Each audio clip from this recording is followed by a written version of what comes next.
Hello टेक्यू। आज की इस वीडियो में हम देखने वाले हैं कि सी प्लस प्लस में हम इफ एंड एल्स कंडीशन कैसे लिखते हैं। बिकॉज रोबोटिक्स एंड कोडिंग में if and else very important topic होता है। जैसे कि हम कोई भी रोबोटिक प्रोजेक्ट करें उसमें if and else condition use होती है। जैसे कि if distance less than 30 centimetre then open gate. तो कोई भी कार नजदीक आएगी तो गेट ओपन करना है, वहां पे भी if and else condition. If motion detected then turn on light, else turn off. If there is darkness then turn on street light, else turn off. So सभी जगह पे if and else condition use होती है।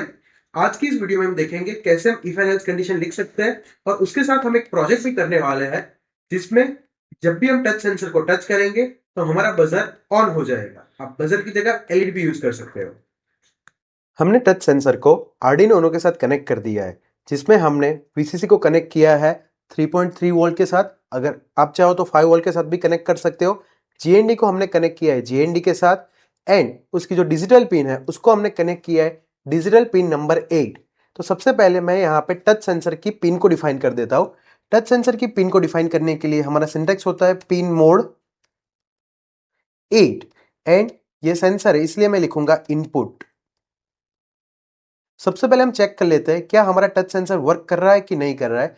तो उसके लिए जो touch sensor का रीडिंग है वो मैं सीरियल मॉनिटर पे प्रिंट करवाना चाहूंगा। सीरियल मॉनिटर पे हमें कुछ भी प्रिंट करवाना है तो सीरियल को हमें बिगिन करना होता है। Serial dot begin baud rate 9600,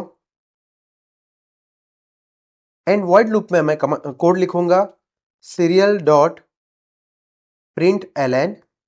print LN और प्रिंट में ये डिफरेंस है कि प्रिंट करने पे जो भी रीडिंग आता रहेगा या जो भी प्रिंट होता रहेगा वो एक ही लाइन में प्रिंट होता रहेगा। प्रिंट एलएन में जो भी कुछ नया प्रिंट होगा वो नई न्यू लाइन पे प्रिंट होता रहेगा। और डिजिटल सेंसर का रीडिंग लेने के लिए कमांड है डिजिटल रीड, और पिन नंबर हम यहां पे डिफाइन करेंगे 8।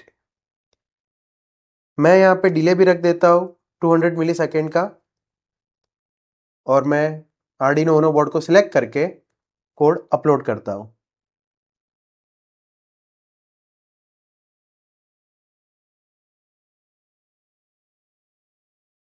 हमारा कोड अपलोड हो चुका है। सीरियल मॉनिटर को ऑन करके हम देखते हैं कि क्या रीडिंग आ रहा है। अभी रीडिंग आ रहा है 0। मैं जैसे ही टच सेंसर को टच करूंगा मेरा रीडिंग हो जाएगा 1, 0, 1। ओके, सो टच करने पे हमारा सेंसर रीडिंग 1 देता है, एंड हम जब उसको टच नहीं करते तो रीडिंग 0 देता है। तो चलो अब हम कोड लिखते हैं कि जब हम उसको टच करें तो बजर एक्टिवेट होना चाहिए। बजर को मैंने 11 नंबर पे लगाया है, तो मुझे यहां पे उसकी भी पिन डिफाइन करनी पड़ेगी। Pin mode 11। बजर के लिए हम लिखेंगे output.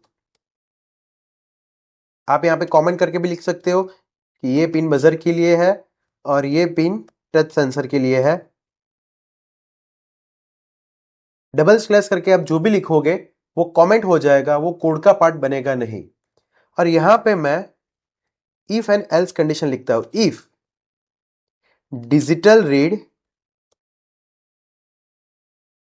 8 is equal to 1, that means जब हम टच सेंसर को टच करते हैं तो मुझे बजर को ऑन करना है, और ऑन करने के लिए हम कमांड देते हैं डिजिटल राइट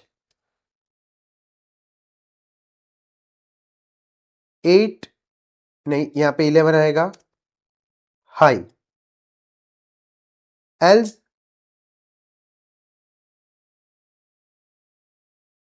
डिजिटल राइट 11 लो।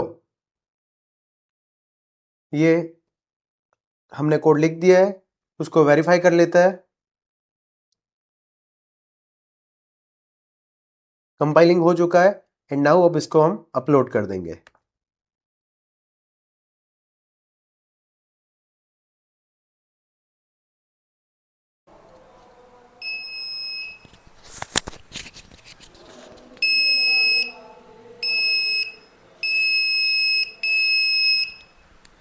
तो आपने देखा कि जब मैं टच सेंसर को टच कर रहा हूं तो हमारा बजर एक्टिवेट हो जाता है, और जब हम उसको टच नहीं करते तो वो ऑफ हो जाता है। ओके, इफ का जो सिंटेक्स होता है वो कुछ इस तरह से होता है कि जब भी हमें इफ कंडीशन लिखनी होती है तो हम